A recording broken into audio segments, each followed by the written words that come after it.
Hall of Famer Tito Santana, hoping to give. Hello, hey guys, just 10 here with your 5 wrestling. What's your opinion? And something like that than I have ever found.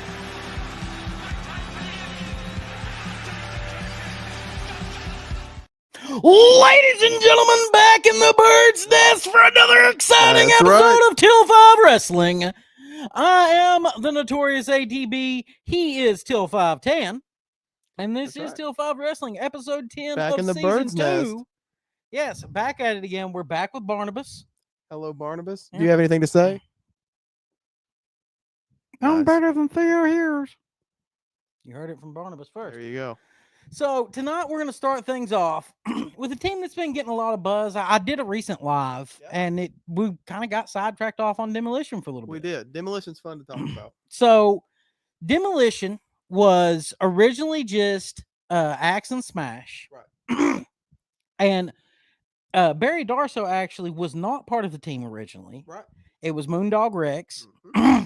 So Darso joined Bill Eadie on January 26, 1987. Eadie and Darso, that's the classic. Eadie and Darso is Demolition. Right. Crush came in later, but they love Crush. They decided that Collie Moondog Rex was too recognizable, so they needed another person. Eadie decided, hey, how about Crusher Khrushchev from WCW? Yep. They brought him in. It worked out. They were originally managed by Johnny Valiant. Yep. He sold their contracts to Mr. Fuji. Mr. Fuji. And Mr. Fuji came out with the face paint too from time to time. Yes. That was really cool. Occasionally they're now they were pretty much undefeated. They just kind of came in and destroyed people for a little bit. At the time, they were the WWF's answer to the Road Warriors. Yeah. They had to establish them. Yeah. Their first loss actually was to the Can-Am Connection. Uh-huh. That was Rick Martel and Tito? No, that was Strike Force. No. I'm drawing a blank and I hate myself for it. Rick Martel and Paul Roma? I'm not sure on that. So. Not sure on that one. My apologies. I wasn't really watching wrestling in 1987. I couldn't walk yet. You picked the segment. I picked the segment because they're relevant. They finally signed a deal with the WWE. Excuse me. Not relevant enough because the Natural Disasters got into the Hall of Fame over them. Congratulations, Tugboat. Toot, toot. Like, I like Tugboat. I like Tugboat too, man. I've actually hung out with Demolition and Fred Altman in the same weekend. Who was cooler? Fred. Fred was cool. Dude. Fred would always start off the convention at like 9 a.m. He'd come in and do his loudest, toot, toot, and it would echo through the convention halls. It was awesome. I loved Fred. Well, I guess back on Demolition. And Fred brought the Shockmaster mask. Demolition, though, they had a fan came by and played their theme all day on Saturday, which at first was really cool. I'm sure by the end of it, all of us wanted to stab him. Yeah. But played that. They hung out. They painted their faces all weekend. Super nice with all the fans. They had people coming in with face paint all weekend. The one thing that I got a kick out of, Edie said, could you guys bring me a cup of coffee in the morning? That was all he wanted, was a good hot cup of coffee. And my brother actually was the one sitting with them. So he got to spend all weekend. It was cool. Very cool. Sorry. Hey, that went off on a... Hey, very cool. A little tangent there. Yeah, for you. Go off on a random Trademark. road trip about Bill Eadie. There you go. Well, it's Demolition. So yeah, it is Demolition. Demolition. So Demolition ended up teaming with, or being managed by Fuji for a while. Right. They ended up holding victories over the Hart Foundation, the British Bulldogs. That's a pretty good matches with the Hart Foundation and the Bulldogs for sure. It ended up getting their wins back over the Can-Am Connection even. Yep. So they like the Killer Bees, the Islanders, they beat every face tag team back in the day. They were a top tag team. Yeah. They held the tag team titles for from WrestleMania 4 until like 19 days after WrestleMania 5. Yep. Just 300. They lost them to the Brainbusters? Yes. Is that right? Arn and Tully. I knew I've seen that one. Yep. Then they ended up they had a big rivalry with the Powers of Pain because Fuji ended up leaving them for the Powers of Pain. I'm a Powers of Pain guy. I am too. Yep. They are still teaming sometimes. And they're so cool. Yeah. WrestleMania 5, Demolition defeats the Powers of Pain and Fuji and win their tag team titles back at WrestleMania 5. Yeah. So they would end up being the longest reigning champions up until New Day broke the record. Yep. And they would have a couple more reigns through the time that they were in the WWF and relevant. They eventually added that third member, Crush. as you said, Crush. Very cool. Yeah. So they had a couple of different characters over the years. Right. What is the Barry Darsow is kind of the man of a million characters. He is. My favorite Darsow outside of Demolition has got to be Repo Man, dude. Repo Man was so funny. Yeah. Well, I've told you the story of a WWF TV taping I went to as a child. Repo Man wrestled 5 times in one night. Yeah, Repo Man was that era Santino Marella. Like, he was just around a lot. It was a fun gimmick. Everybody, it was. Everybody hates a Repo Man. Yeah. It was good. Yeah. It was good. He looked so stupid in his I liked the it's like a bandit. The blacktop bully. Yeah, and blacktop bully. Stupid. Every time I see a semi truck with steel grate on the back, like cage that you can see through, I think of that match. Yeah. And I'm like, all right, well, let's have another one right here, right now. Oh, am I boring you? Yeah, this is Demolition, sir. Well, you need to be talking about the hole-in-one Barry Darsow if you really want my attention. Oh, that's gonna get your attention. Yeah, Mr. Hole-in-One. That bored me to tears too. So overall, Demolition, they didn't have a super long career, but while they were in the WWF, they were the top dogs. And their look to me has always made them stand out. It's a very BDSM look. It's kind of weird, but it is what it is. It's cool, though. It's cool, but it's also a little weird. I really meant the face paint. I wasn't talking about their nipple clamps or whatever else they had going on. Yeah, the spiked like X outfits and all that. The spiked mask. The face paint was dope. I'll give it that. Really cool. 100%. Yeah. I'm a face paint guy. Face paint was really cool. We're both. I think the idea was Mad Max stuff. Yeah, I would imagine. Well, it was like you said, it was a Road Warriors. It was a different time. Now you couldn't get away with that because everybody would be like, "Yeah, okay." You couldn't put. Well, you could get away with it in June. No, you could have last year. You could have last year. Yeah, you can't this year. You can't this year. No, that's not how things work. No. It's a new year. New Day broke the record. If you're in need of some new products for your home, for some home improvement, maybe you should head to see our friends at Stover's Liquidation. They are open from 8 a.m. until 6 p.m. Monday through Saturday. You can find them 24 hours a day, 7 days a week at www.stoversliquidation.com. You can find them at 481 Tulsa Road in Oak Ridge, Tennessee. And their contact there is 865-523-4449. Or you can find them at the Cookville location at 452 West Broad Street, or contact them at 931-526-2591 and tell them Till 5 sent you. We're back. That's right. So from the history of Demolition, let's get in to a Till 5 time machine. Oh, wow. All in 2018. What a show. It's really the precursor to AEW. Yeah, it is. It is 100%. Really lays a lot of the groundwork for what you could expect to see going forward. So, Tan, let's talk about the results and how much you remember this movie. Oh, geez. So, if I'm not mistaken, I believe the show starts with an over-the-budget battle royal. Actually, the pre-show started out with a tag team match. Did the main card start with a battle royal? No, it did not. Really? No. Okay. The pre-show started out with SCU, Frankie Kazarian, and Scorpio Sky. Okay.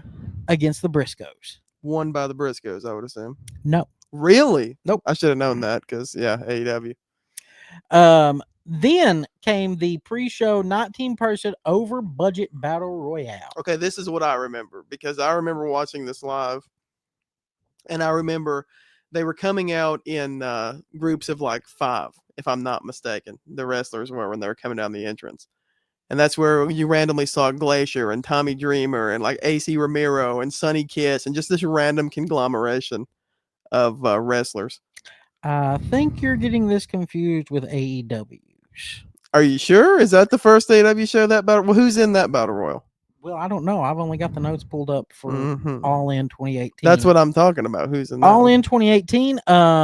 We have Marco Stunt, Mhm. Brandon Cutler, Mhm. Cheeseburger, Colt Cabana, Jimmy Jacobs, Billy Gunn, Okay. Punishment Martinez.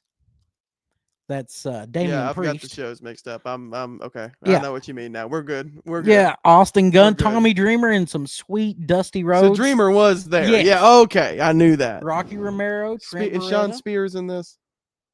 No. Mother of Christ. See, Sean we've Spears screwed up. did not wrestle at all in 2018. He wrestled for AEW. This match was won by Chico El Luchador, Mm-hmm.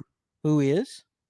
Flip Gordon. That's correct. I remember that. Yeah, because that was his way of getting on the card That after was they had told him Flip. for Yeah, weeks that he was the wouldn't be on BTE it. storyline. All the storylines, basically, I do remember that. It was being ran through BTE. For the Yeah, most which part. was brilliant. And a little bit of Ring of Honor. Yeah. Now, the actual card, the opening match, featured someone I had never heard of before this night. Right. Maxwell Jacob Friedman against Matt Cross. Yeah, I do remember that one. So MJF I knew from MLW at this point. I'd heard that he was going to be at this pay-per-view because, before AEW was actually officially launched, there was some rumblings going around. There was a lot of rumors that something was going to pop off. Somebody was going to take all these guys off, whether that was Ring of Honor getting a TV deal or a I new really company. thought this was going to be ROH's big. I did too. I thought boost. ROH was about to get a big boost. But it ended up being AEW ultimately. And the one thing that really surprises me when you look back on this match is the fact that Matt Cross didn't wind up there. I'm really confused why Matt Cross has never been in AEW. Yeah. I would like to know that. Yeah. But Max lost. He did to him. To Matt Cross. That's another reason to be like like any point that would be a great person to bring in. Yep. And then you get into Christopher Daniels against Stephen Amell. Which was a decent match. Amell was not bad. Yeah, he's not bad for an actor at all. Amell was fine. Christopher Daniels obviously won that match. Then we get into a 4-way survival match, which is ironic to look at now. You have Madison Rain, Chelsea Green, Britt Baker, and Tessa Blanchard. What a group of women there. And now you've got, Britt's not really being used. She's, I guess, still signed to AEW. Yeah, Madison Rain works for AEW Ring of Honor backstage. A little. Tessa's back in TNA after her issues. Yeah, and they're still giving her a hard time. And Chelsea Green has an awesome gimmick on SmackDown that I really enjoy, and is the WWE Women's United States Women's Champion. Yeah, right. But as of recording. Yeah, as of recording. Yeah. So, and Tessa winning that is the surprise because she kind of disappeared not long after that. Chelsea kind of came out of that one smelling a little bit better than everybody else. Yeah. That one, and you wouldn't have thought that at the time. So then we get to what was my favorite match of the night. For the NWA World Heavyweight Championship, Cody Rhodes and Nick Aldis. Yep, I remember this. Great match. Technical Clinic. If you want to see a classic style NWA match in the modern era, this is the one for you. Probably one of the best matches that Cody has ever had technical wise. Yeah, Aldis is a great technical wrestler, man. And I really wish that he would work a little bit in WWE. I hope at some point they give him a chance, but I just don't think they are. I would love to see him and Cody have a match. Even Triple H being such a big NWA mark, he's a self-professed big NWA fan. Really surprised that Aldis hasn't worked, or Pierce even. But whatever. Yeah, both of them are great workers. Like, they're both former NWA champions. I know Pierce is a little older. But I get though with the idea that in kayfabe, these are both former NWA champions. They're great technical workers to have in charge of my locker rooms. I get it. Yeah, I play it off that way, but Aldis especially is young enough that he can still go. Aldis is just in his early 40s, I think, if he's even 40. Yeah. Now, the fun thing with this one is they both had people in their corners. Aldis came in with Jeff Jarrett, Sean Devari, Sam Shaw, and Tim Storm. What a random Cody came out with DDP and Brandy and Glacier. This And- is where I got Glacier. and Tommy Dreamer. I knew he was around somewhere on this. If I'm not show. mistaken, he also had Pharaoh for that. Was Pharaoh around at that? But that's possible. It's very possible that Pharaoh was out for that I one. think so. So next came a Chicago street fight with Hangman Page and Joey Janela. That's very fitting, a Chicago street fight for Hangman Page, knowing what we Yeah. know now in the future, especially in Chicago. Well, especially with Joey Janela. Yeah. He's no longer in AEW, but Penelope Ford is. That's true.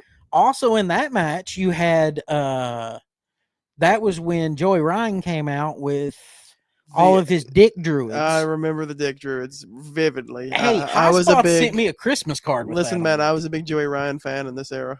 You know, I really that was, was. a lot of dude. I didn't really hate was. Joey's character was great. It really was, Great man. one. Like Great I'm ready character. for somebody to give The him a cheesy second chance. porn type character, very, very funny. Yep.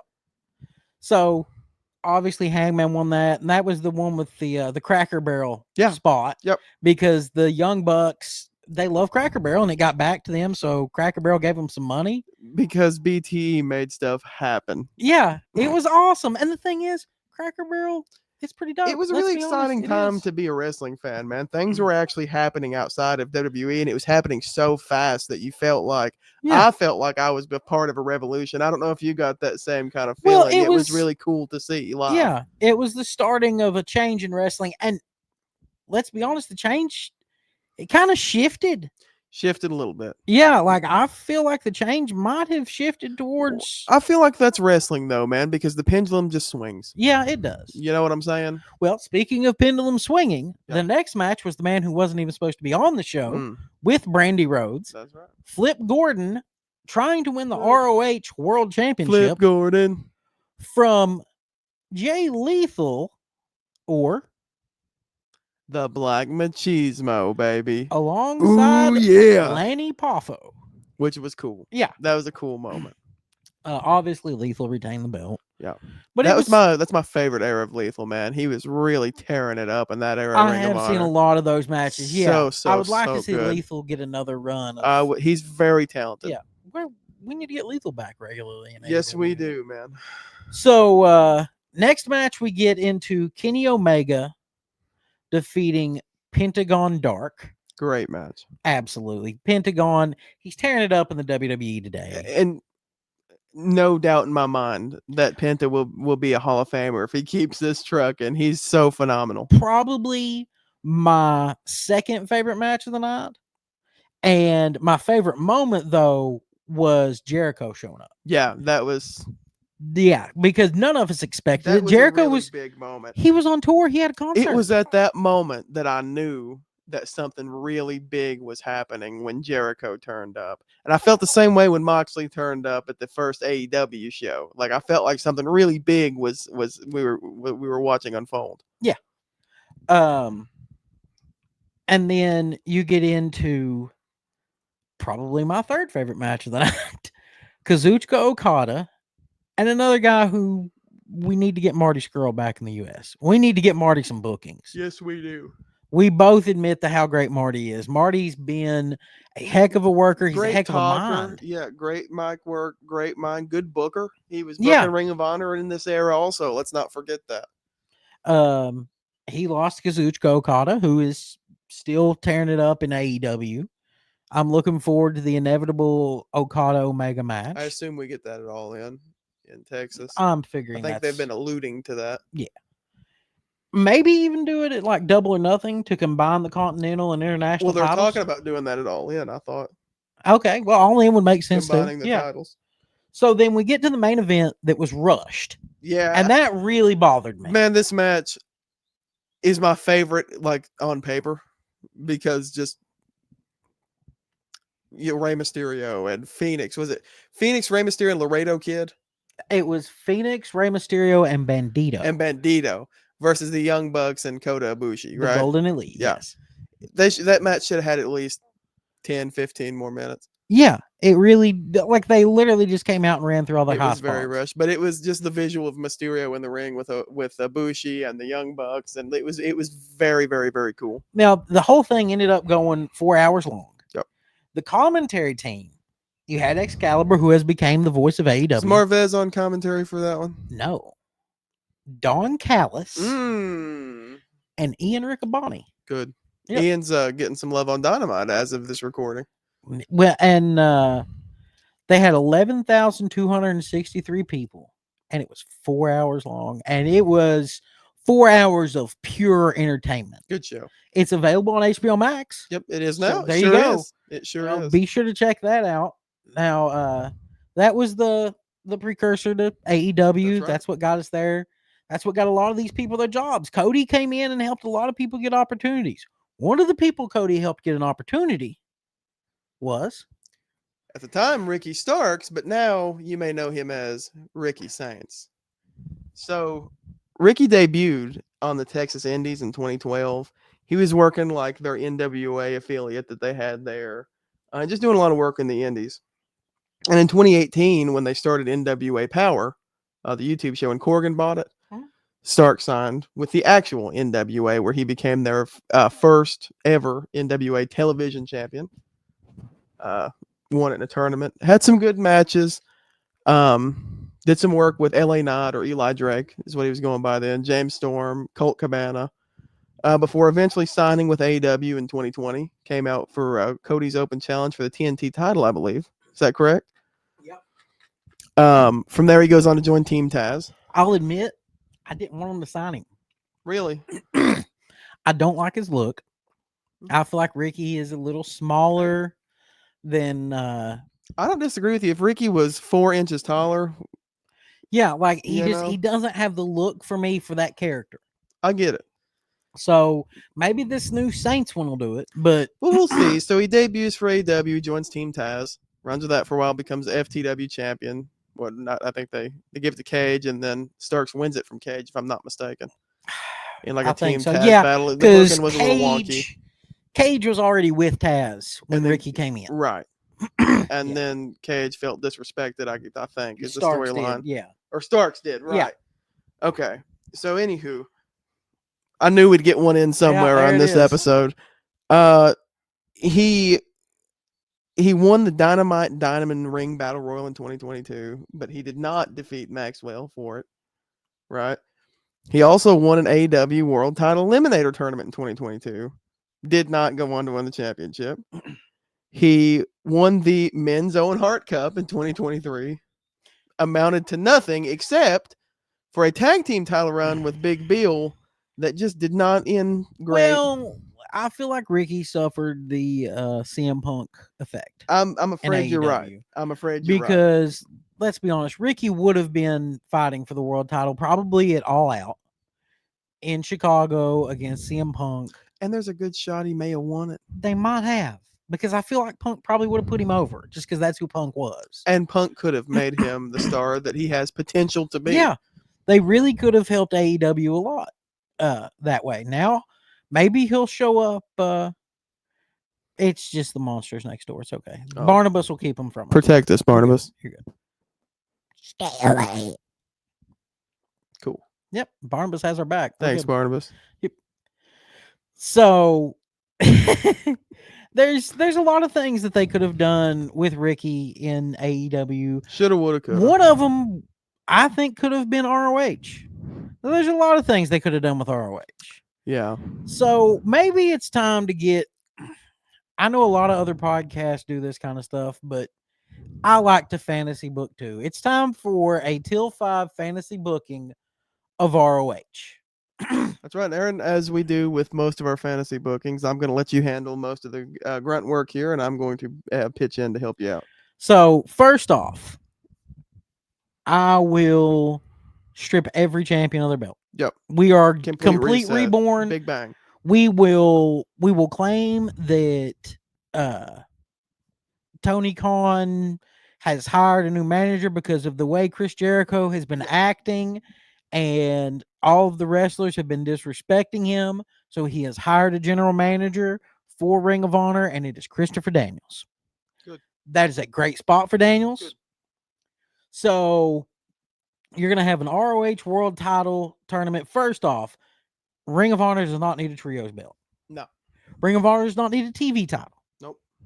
We're going to keep that pure belt, world title belt, tag team belt. And they can have a women's belt, but don't ask me to try to book it because I don't know enough of their women. We'll just assume that Athena's going to keep it. Athena has it for 8 more years. Look, Athena has had great matches. Athena San Martino. Athena can stay with the belt. She can. There's our booking for the women's. She can have a tournament and lose to Billy Starks at the end of the tournament. It's a new day. Let her have that belt. So that's the women's booking.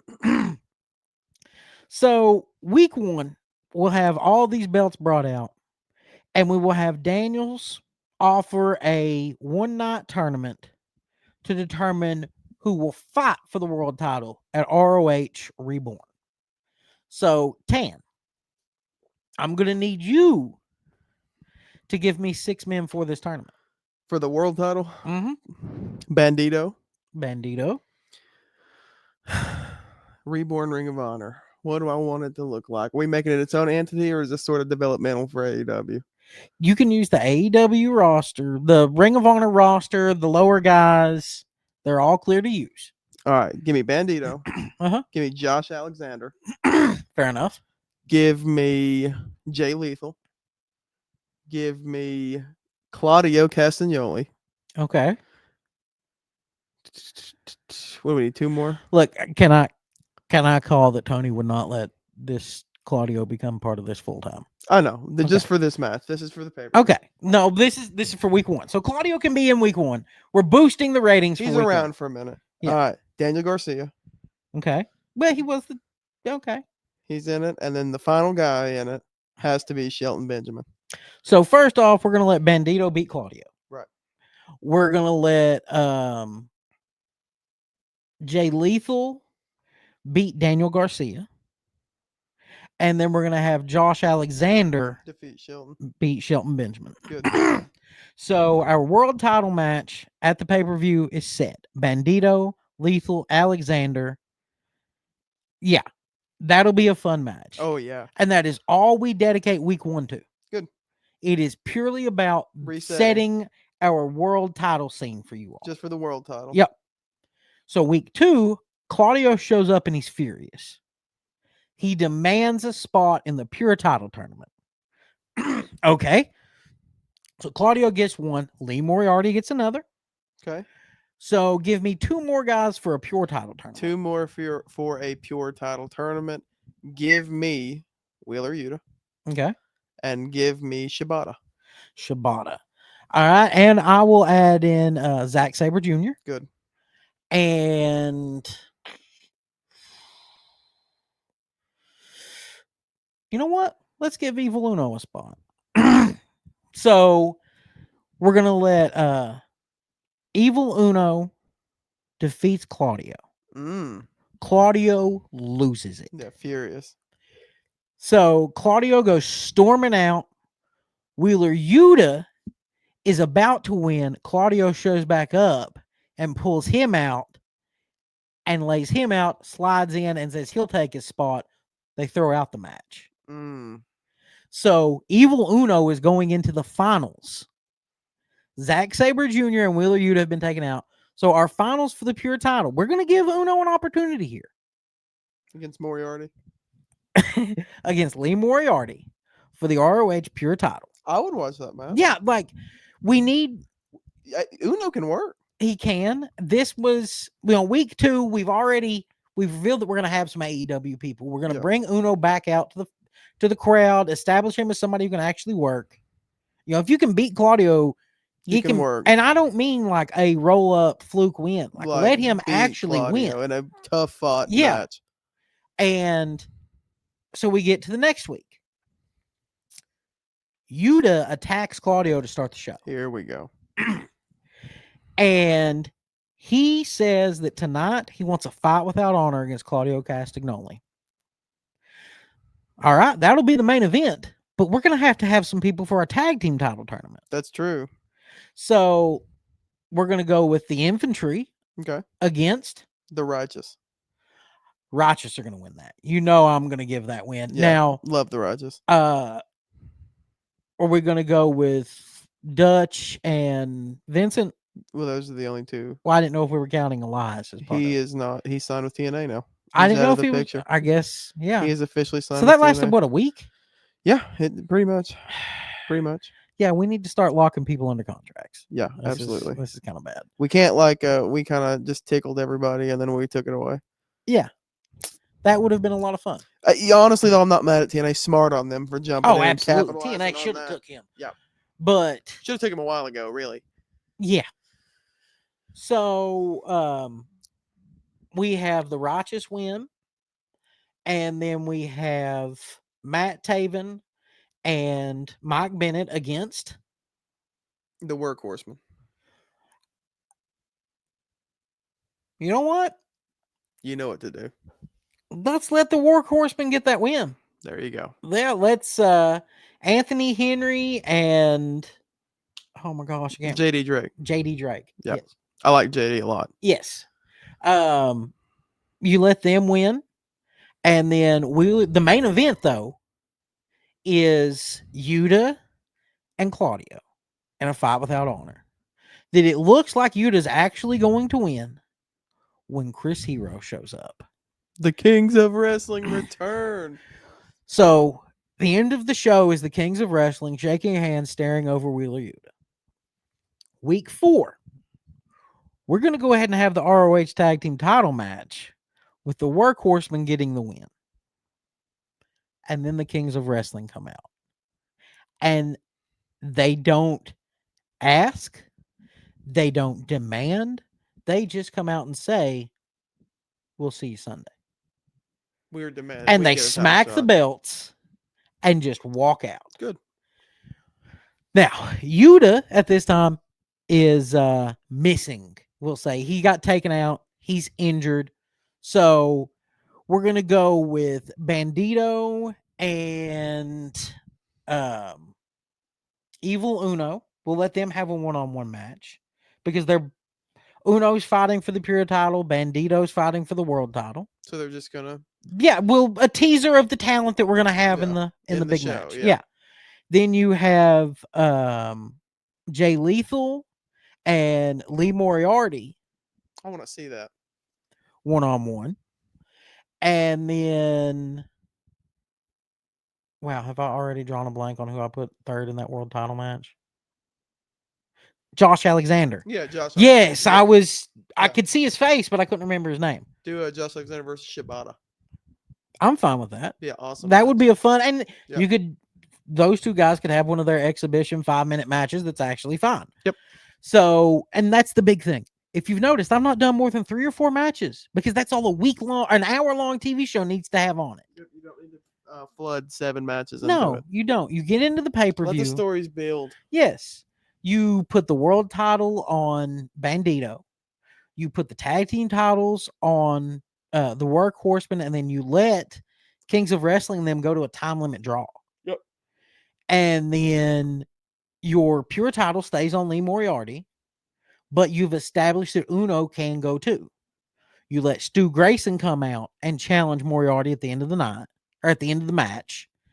And you don't have to use Chris Jericho. He's not needed in AEW. No, there's enough talent. Resetting. Yeah, do a reset. Make you a 20-man roster of just good workers. But I do want to see. I think they definitely should keep like Preston Vance and Griff Garrison down there. Silver and Reynolds should be in the tag. Bring division. in some of these guys like Dylan McQueen, Yep. Sean Hoodrich. Yep. You know what? We were talking Mercer. about him earlier. Why don't you just hire Matt Cross and put him in ROH? Shane Mercer. Yeah. Let's do an actual rebirth of ROH and just start it over. You know, it's a remodel of ROH, if you will. Yeah. Now, if you're the kind of person that could be needing a remodel in your home, we highly recommend you see our good friends at Stover's Liquidation. They are open Monday through Saturday, 8 a.m. until 6 p.m. They are closed on Sundays. They're available 24 hours online at www.stoversliquidation.com. And if you want to go see them in person, you can see them at 481 Tulsa Road in Oak Ridge, Tennessee. The zip code there is 37830. And if you want to contact the Oak Ridge location, it is 865-523-4449. Or if you're closer to Cookeville, Tennessee, you can visit them at 452 West Broad Street or give them a call at 931-526-2591 and tell them Till 5 sent you. Yeah, and last week we ended the show with John Cena's first 5 reigns, So I guess we better end the week once again with Cena's second Second 5 reigns. reigns. That's right. We're into the Fruity Pebbles shirt era. Of So John we Cena's start career. the first one. He defeats Randy Orton at Breaking Point in September of 2009 and only holds it for 21 days. Yeah, a short 3-week reign in 2009. That's what they did, man. They Him and hot Randy shot like that to belt. hot potato the Yes. belt a lot. I mean, Randy's got 14 reigns himself. Well, I mean, go ahead. Look at the next person he beat. And it's Randy again at Bragging Rights, October 2009, 49 days. Yeah, he holds that for 49 days. And then he stays out of the title picture for a little bit, wins it at Elimination Chamber. Yep. And holds the belt for 3 minutes. That's true. Because Money in the Bank gets cashed in. So we get to WrestleMania, though. Where he fights Batista at WrestleMania 26 Yes. and wins his Yeah, ninth. and it was nice to see those two guys because 5 years prior, Yeah, they were both fighting for titles. Yeah. Batista was winning his first World Heavyweight. and this Cena was was winning his first WWE. This was the end of full-time Dave Batista. It was. So Yeah, and it was fun to see that 5-year chapter it was of Batista and very Cena cool. come to a close at WrestleMania 26. Now, he still didn't hold the belt for 3 months. 84 days. Yeah. And then his 10th world title, he defeated The Miz and John Morrison at Extreme Rules on May 1st, 2011, and only held it for 77 days. The worst part of that is We're getting in the worst era. that right was now. 2 weeks or 2 months after WrestleMania. Yeah. Where he lost to The Miz because The Rock helped The Miz win at WrestleMania. After restarting the match because it ended in a disqualification or Right. count out or whatever. And do you know how frustrating that is? Oh, that whole era was completely nothing but frustration. Yeah, it's really frustrating when you have waited your whole life to go to a WrestleMania. And that's the one you went to. And that's the one you're at that's featured Snooki in a tag team match. It's featured Michael Cole against Jerry Lawler. Jeez. Yeah, it was one The of the worst worst one you can WrestleManias, go and to. you cap it off with Cena doing that, and then, or Cena and Miz, and Cena doesn't win the belt, Yep. but you give it to him at Extreme Rules 2 months Just later doesn't- in a triple threat match. This doesn't make sense. This is hands down the worst block of Cena's title reign. This is when you could tell that Vince had truly lost it at this point. Yeah. Yeah, and well, I guess that's 5. Well, that's 5, guys. Thanks for tuning in once again. We are here at the Bird's Nest, and we will see you next time for another episode. Maybe next time we should just do a profile on Jeff Jarrett. Maybe maybe the time after that we'll do a profile on Triple H. Well, we did Triple H. Maybe we'll do it again.